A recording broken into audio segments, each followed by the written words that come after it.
Hindi lang pala 7-7, meron pang 30-30-30. Ano yung 30-30-30 Mayor? Yung 30-30 naman, kung ikaw ang host ng sortie, you get 30-30 million. 90 million lahat yun. 30 million AX or AKAP, 30 million na MAIP, and 30 million na can you just imagine? Ganun kalaki. 90 million. Kaya pala, no wonder, ang daming nagbo-volunteer to sponsor yung host yung sortie.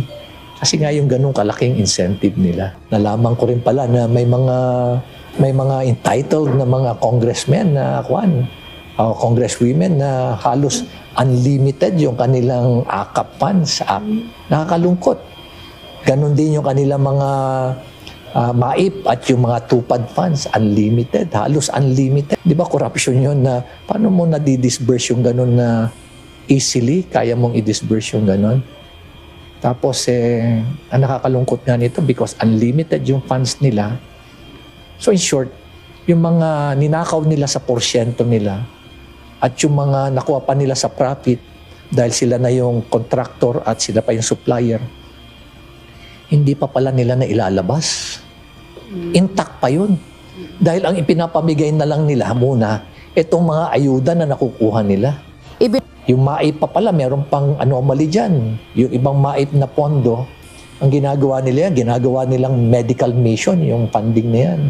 At doon sa medical mission na yan, i-jack up nila yung price ng medicine at yung services nila para may rebate na ibabalik doon sa politiko. Nakakalungkot isipin na ganun na katindi, ganun na ang level ng corruption na as if it's now being committed with impunity. Na wala na silang pakiramdam, manhid na sila. Habang ang tao dyan, hirap na hirap. Ano? Hirap na hirap.